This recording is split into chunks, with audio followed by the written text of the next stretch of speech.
How are we doing, everybody? Coming in today, it is time to talk about Guilty Gear Strive. So, yeah, this thing came out, on the 3rd. So this is like 9 days ago, yeah? So not exactly like super fresh news or anything like that. It's something I wanted to like talk about for like a while, but I didn't really get the chance to, so I was like, yeah, no, let's go ahead and do this, yeah? So yeah, first off, over here, yeah, second volume of this developer's backyard thing. They were saying, hello and thanks for reading Developer's Backyard. This is Akira Katano, director of the Guilty Gear Strive game. And yeah, there was a thing they did before. I don't remember if I actually read that one on stream or not. I think I did the last Developer Backyard. If I didn't, well, at least we're doing this one. So yeah, they got a lot of feedback from the first one. Because, like, there was a bunch of people that played the beta, yeah, for Guilty Gear Strive. Not everybody was super feeling it. But yeah, no, man. They take a lot of that feedback. Let's see, so... yeah, about Roman cancels, before we get into answering your questions and comments, I'd like to introduce a crucial system mechanic in this game, the Roman cancel. Alright, so what is a Roman cancel? Yeah, we gotta figure that out. As the name implies, a Roman cancel allows you to cancel your character's move.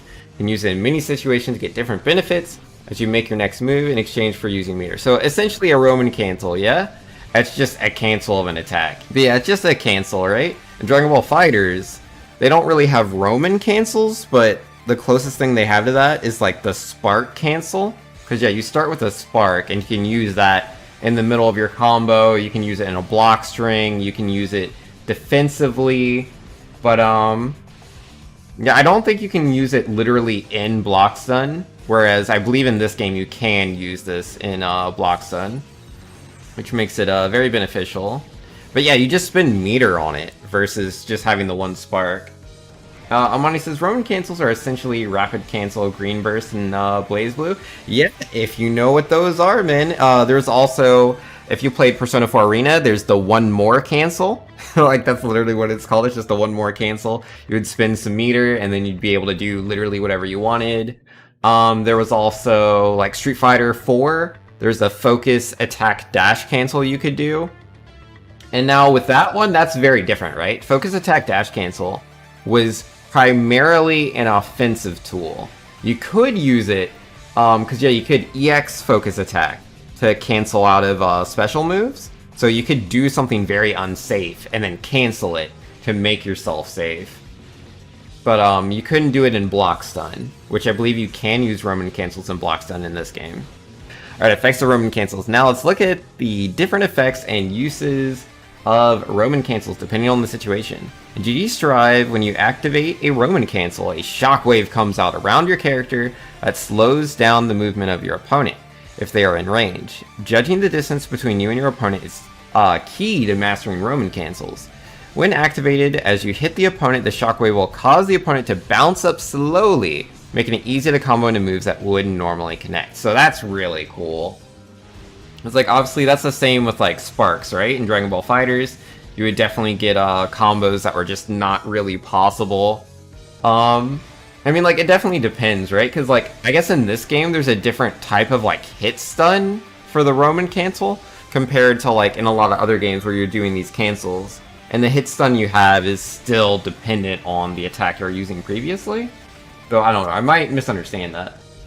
Alright, so they have an example of a Roman cancel here. Let's go ahead and check this out, yeah? So yeah, he just does a couple attacks, Roman cancel, does a couple more attacks. And wait, does he do a second thing? Okay, yep.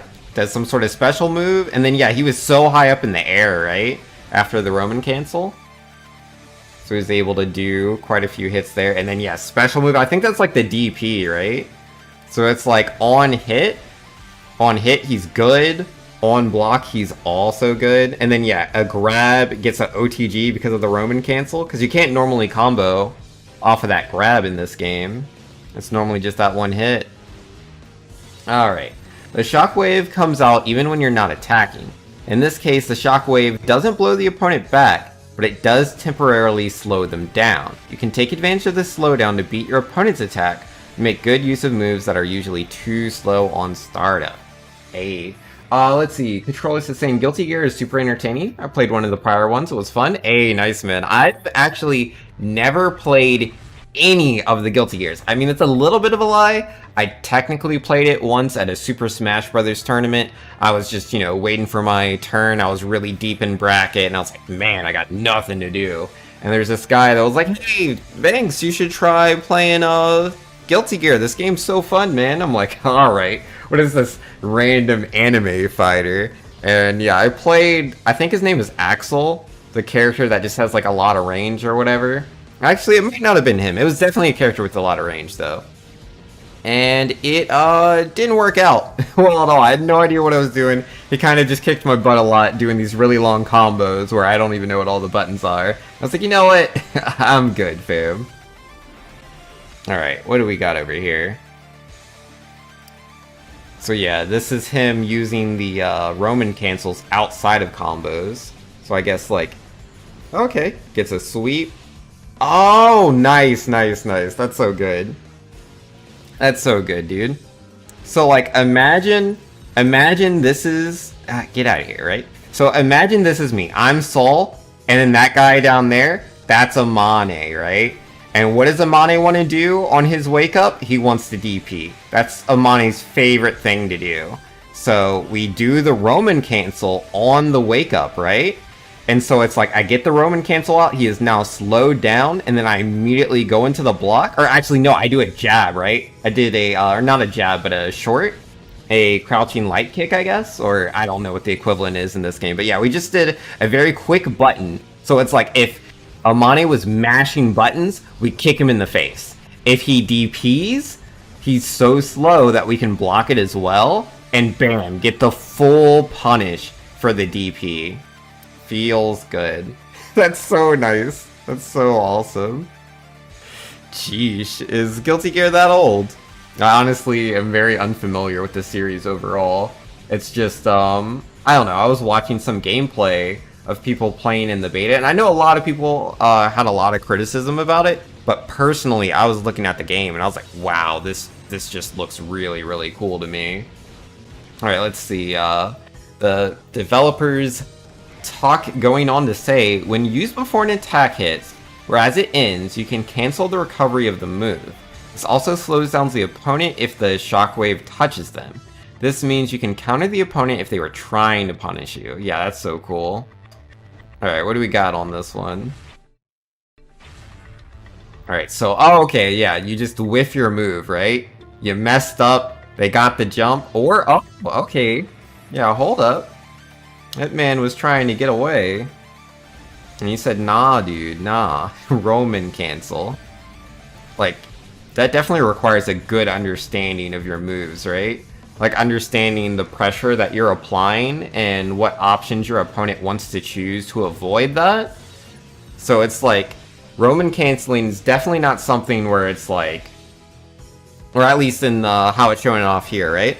Like, if you're just throwing out these Roman cancels, like, in neutral or in, like, negative situations, like, at best, you can definitely block.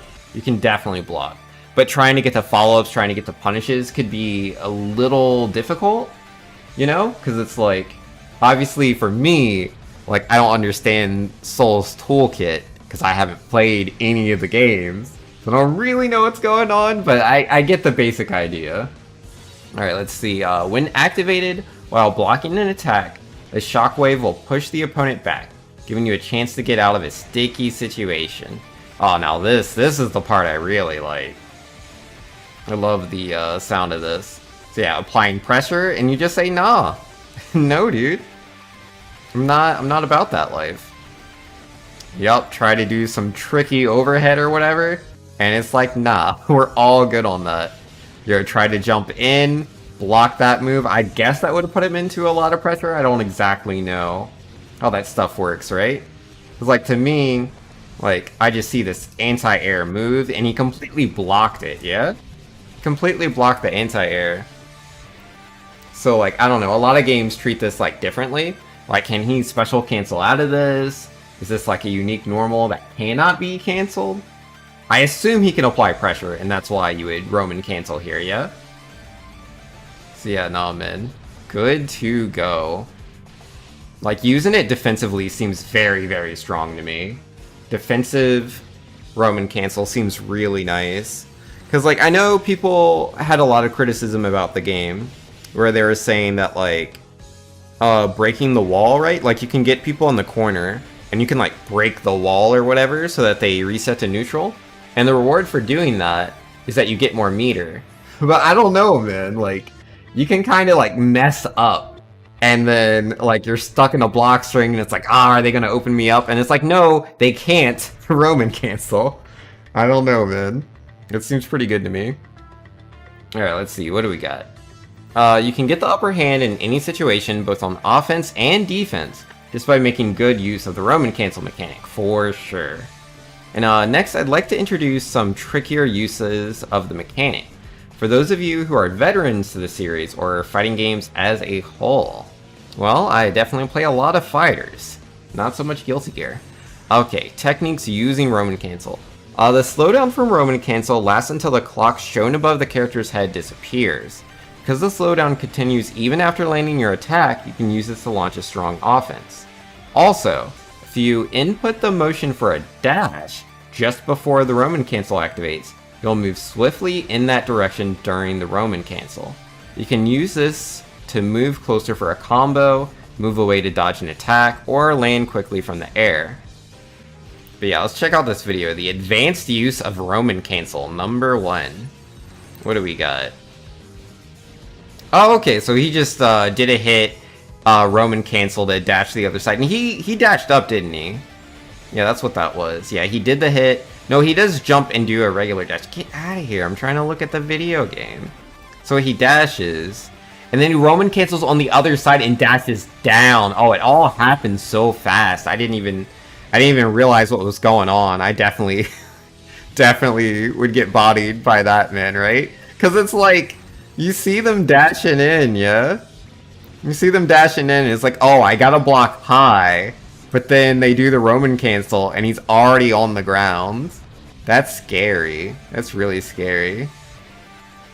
That's pretty cool. Alright, okay, he just went through that projectile. He said, yo, look, I get it.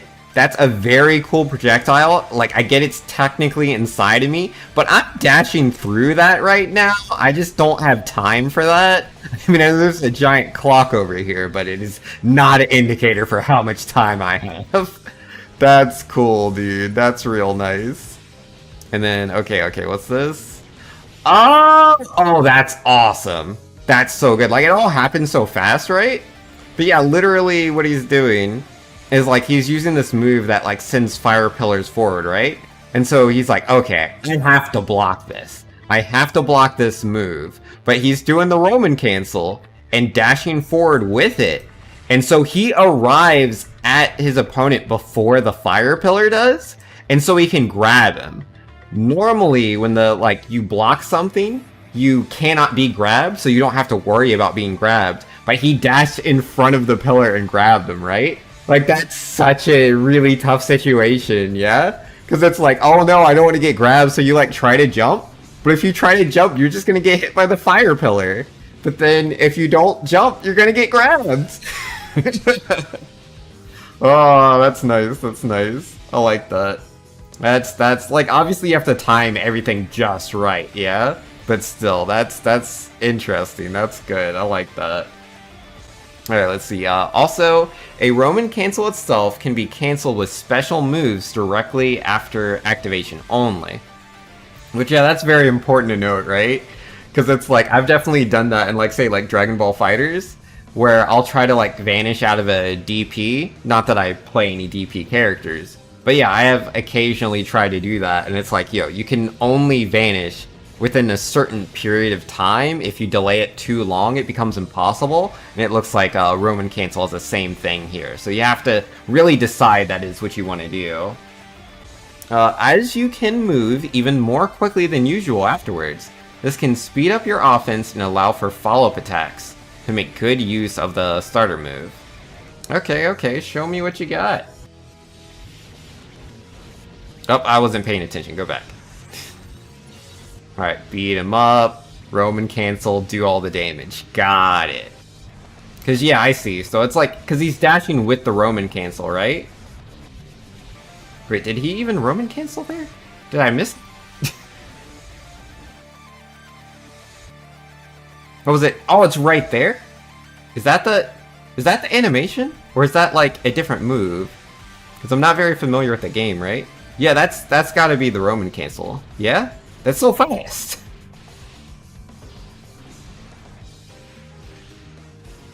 Yeah, I wonder how hard like doing some of these combos are gonna be, right?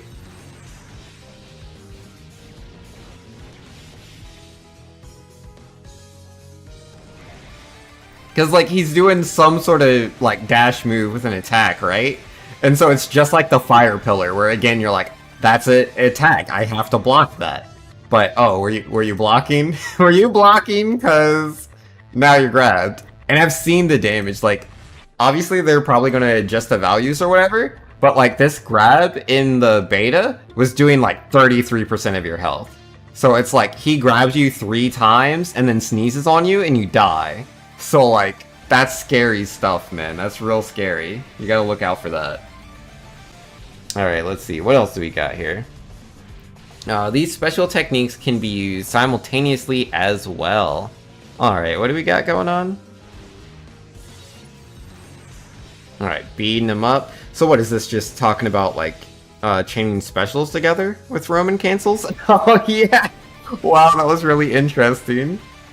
That was a weird looking combo, dude. Yeah, no, man, the DP cancels. Because he goes so high up into the air, yeah? So yeah, there's a lot you can do with that, man. These techniques are simply examples, however, and I'm looking forward to seeing what further discoveries the players will make. Oh yeah, for sure, man. Like, if this is the cool stuff that the devs are showing us, it's going to be so much cooler when, like, players are showing us what's possible, right? Because that's always what happens. When a new game comes out and players are able to actually put in, like, time in the training room, they figure out some pretty crazy stuff. Alright, let's see what these questions are. Answering your questions. Next, we'd like to answer some of the comments and questions we received in response to Volume 1, A Developer's Backyard. As with last time, Akira Katano and General Director Daisuke Ishiwatari will respond. Question 1. I believe that the UI moving as the health bar decreases is connected with the idea of decreasing the eye movement required to check each gauge you mentioned last time. What's the idea behind this? Mr. Ishiwatari. Our goal was to make it so that the player could check their health bar and burst gauge in a single glance. As a result, however, the player could no longer look at a fixed place on the screen to check their gauge, meaning they had to search for it. We've heard your feedback and reconsidered our own thinking, so we are planning to change the UI's movement. Well, that's really good, right? Because that's just silly to me. I have no idea. Like, again, you know, they're saying, like, they wanted them to, like, be able to just look at the health bar and the burst gauge in the same glance or whatever. But it's like, I don't know, man. When I'm playing, like, fighting games, when I want to look at my health bar, I look at my health bar. And, like, that's it. I don't look at anything else. Because it's a very quick glance, right? Like, you just immediately skim up and go back to what you're doing. Because you're busy comboing, you're busy spacing in neutral, you're waking up and trying to guess, like, are they going to grab me? Is it a low? Is it a high? Like, there's no time to, like, have to look for something. You just need to know where it is immediately. So, I definitely agree with it being set back to having a fixed position. Alright, question 2. In the previous interview, you mentioned that you want to create a greater degree of freedom in combos than the previous games. However, in the closed beta test, using the same move multiple times in a combo, Bandit Bringer, for example, was extremely simple and powerful. So it seemed like everyone was using the same combos. I apologize if this impression is incorrect. I feel this is a departure from your intent. How do you intend to correct this? Alright. I assume that's Bandit Breaker? Or Bringer? Yeah. Mr. Kitano. By itself, the existence of combos, including the same move more than once, isn't against our developmental intent. We really wanted to remove the concept that, for example, move A only combos into move B. Yes, I agree with that. Seeing the same flow every single time, I think, is uninteresting. However, in the beta test, there was almost no advantage to using complicated combos instead of simple, easier combos. One flaw we discovered in the test was that only one combo route left an impression. There wasn't enough to inspire players to experiment. As far as how we will fix this, I apologize, but I can't give a generalized answer. We are continually making adjustments to many elements of the game, such as damage, peroration, attack properties, meter, the impact of previous moves, as well as mechanics new to the series. That is a very nuanced answer.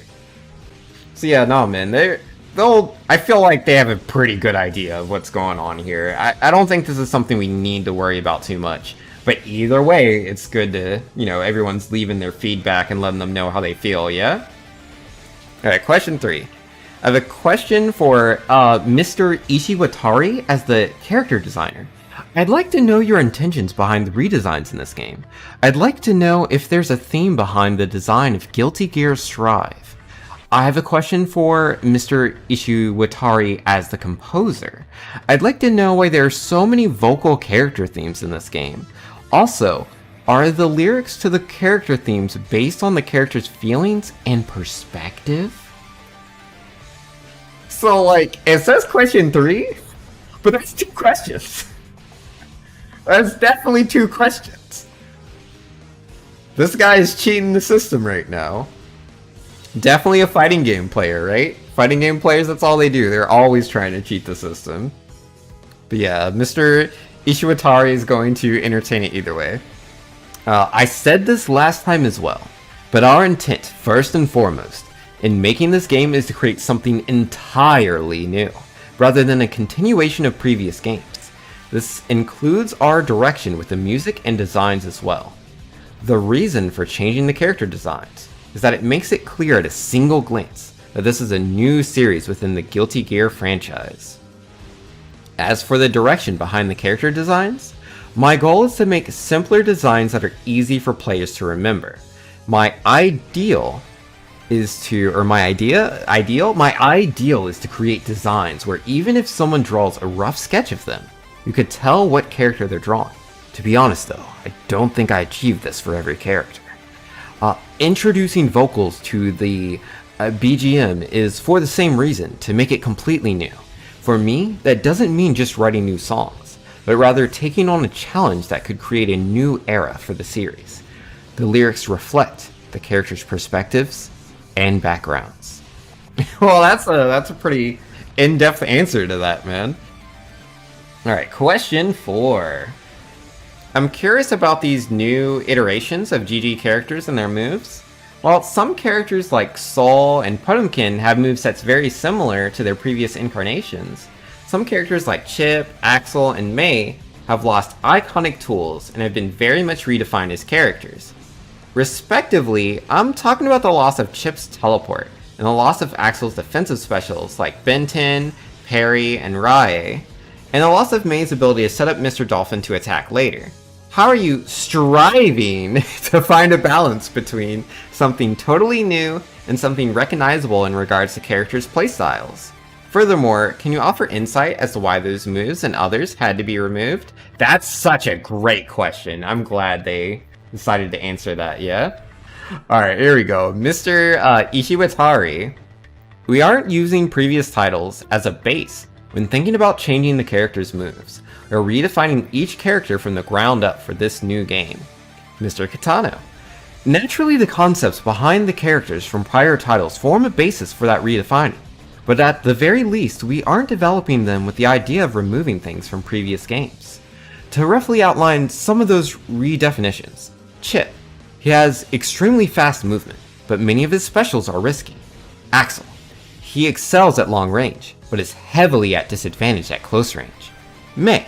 She has very simple ways to get big damage, but doesn't have many tricks. Those are some examples. We plan to introduce more detailed explanations of them and other characters in future volumes of Developer's Backyard.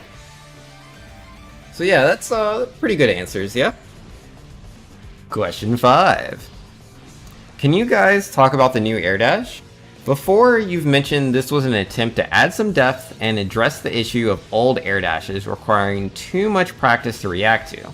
This goal may have been accomplished, but with how poor anti-airs seem to be in relation to the strength of jump-ins, and how many options the new air dash creates, the situation still seems skewed heavily towards aggressing in the air, but now with no real regards for neutral interactions. No strong way to punish this kind of play.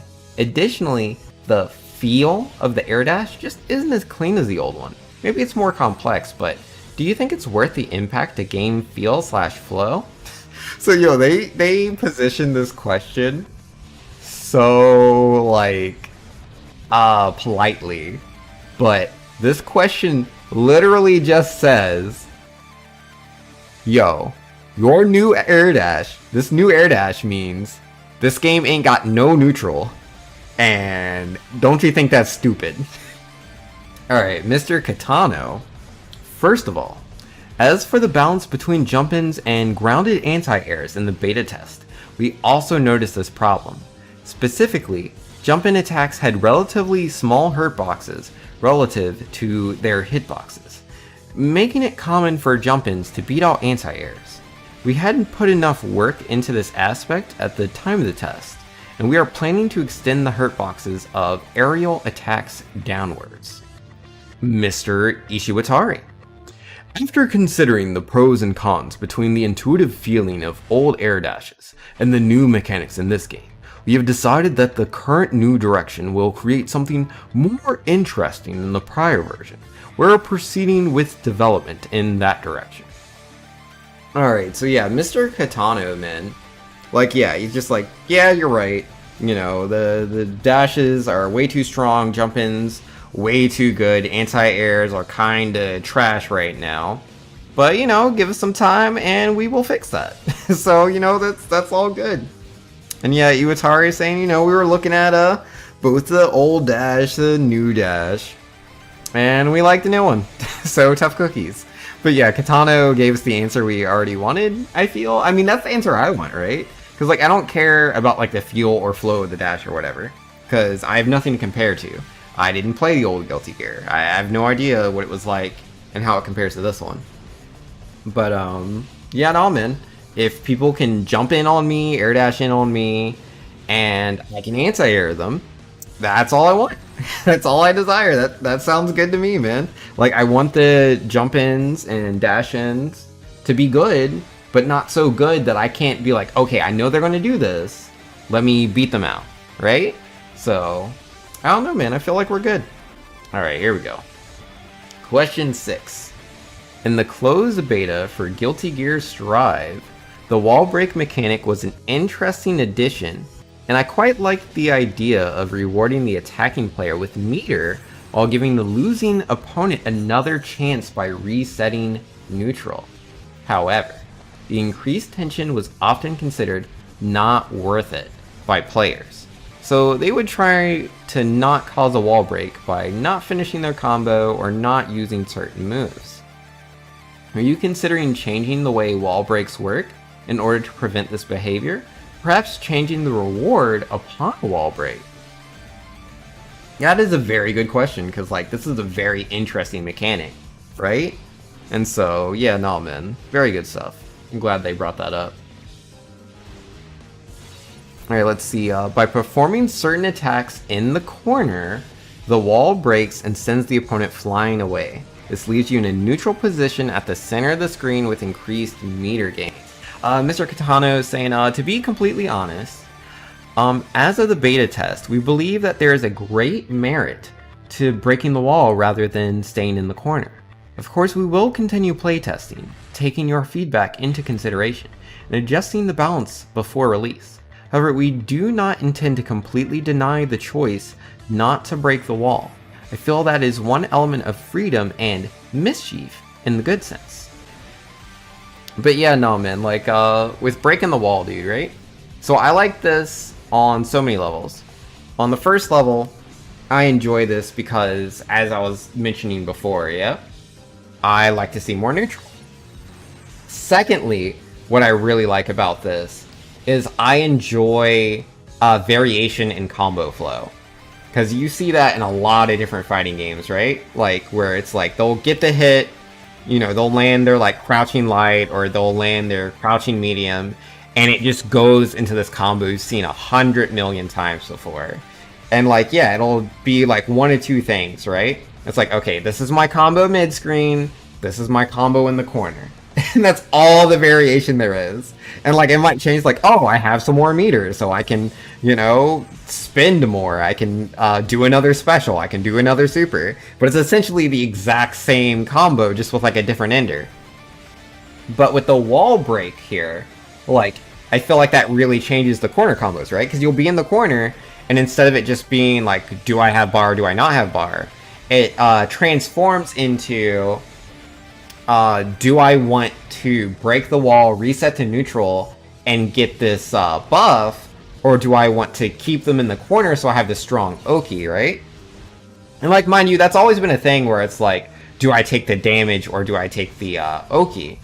But I feel like it's a bit more nuanced than that. Because, like, this is a whole mechanic on top of it, right? So, like, depending on how they do combos, there can be corner combos that get you a lot of meter gain while keeping the corner. There will be corner combos that get you as much damage as you can while having strong Oki. There's corner combos that are literally just pure damage with no care about Oki at all. Oki, again, just being like, when you knock the opponent down and then they're standing back up, like, how much time you have to, like, push a button. Like, how much pressure you have. Like, how much they need to respect you. Because, like, sometimes if you end a combo with something, like, with a button that's really slow, then it's like, they can just do whatever. They can push any button they want, and they don't have to worry about it. So you have to balance all these different ideas. And yeah, with breaking the wall, getting onto that, I think that's really nice. Because yeah, even with breaking the wall, right? You can do a combo that either A, is about getting as much super meter as possible, or going for as much damage as possible. Because, yeah, obviously you get damage on that wall break as well. So it's interesting. It's very interesting to me. And then, most importantly, there's a third factor to this. And I don't think enough people are talking about this, like, at all, right? Like, it is very difficult balancing games. And, like, when you're balancing games, generally they're either balanced where they're only looking at top player play, or they're looking at how casual players are playing the game. And it's like, okay, what are the casual players struggling with? And that's like Smash Brothers, right? They'll look at Little Mac and be like, oh my goodness, you know, all these poor innocent children are just getting destroyed by Little Mac's side smash. They're getting destroyed by his up smash. Well, we don't want to get rid of those, but we do want to make this character weaker. So let's reduce his forward tilt. Give that less range. Let's reduce his distance on his Jolt Haymaker, so it's even harder for him to recover. Let's nerf his jabs too while we're at it. Let's just make sure he does less damage, so it'll be harder for him to get those KOs. And they're doing that not to, like, be like, okay, this is the place Little Mac needs to be as far as competitive balance goes. Like, no, you know, all these low-level players are losing to Little Mac. We gotta fix that. Even though, you know, in the grander scheme of things, Little Mac's not winning any tournaments. Like, he's not a good character competitively. But that's low-level balance. And then you have high-level balance, where it's more like Street Fighter V. Yeah? Well, I don't know, the Abigail nerfs are kind of...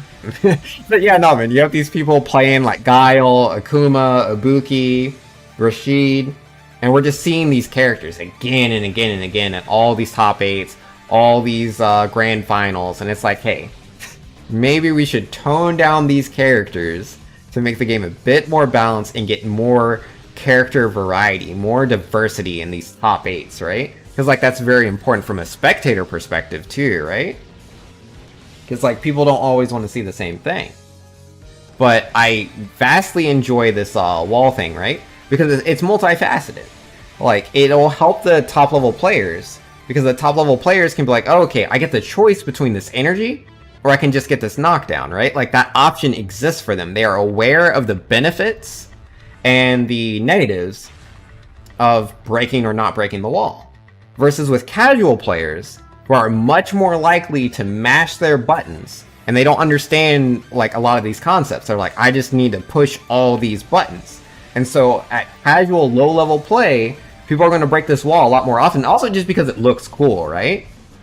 It looks cool to break the wall. It's like, yo, look, I just destroyed them. I knocked them through this wall, sent them flying, and now I'm getting buffed. Like, that's a good feeling. But what that also does is it makes the game easier for the casuals to play against each other. It becomes less frustrating because they're not stuck in the situation where it's like, oh man, I'm not playing the game. Every time I try to press a button when I wake up, I get hit. Versus when it resets to neutral, I can press a button and I don't immediately get hit. So I feel like it's really, really good in that aspect. And I don't feel like a lot of players are thinking about that. And I really think they should. It's such an interesting decision if you ask me. Alright, question 7. What is currently the most difficult aspect in developing this game? Mr. Ishiwatari? Creating a new feel and new excitement out of the genealogy of Guilty Gear. Yeah, that's fair, man. It's very difficult to try to make something completely new while still making it feel like the thing it was before, right? Because, like, that's what so many people are complaining about. They're like, yeah, man, this Guilty Gear Strive isn't Guilty Gear. But it's really funny, right? Because it's like, obviously these players have a different idea as to what Guilty Gear is compared to the designers themselves. Which is very funny. But yeah, no, man, that's the end of this. We have made it to the end of the developer's backyard. They're thanking us for reading it. But yeah, no, man, that was a lot of fun. I enjoyed going through this. And just talking about fighting games. I just like talking about fighters in general, man. That's just kind of my thing.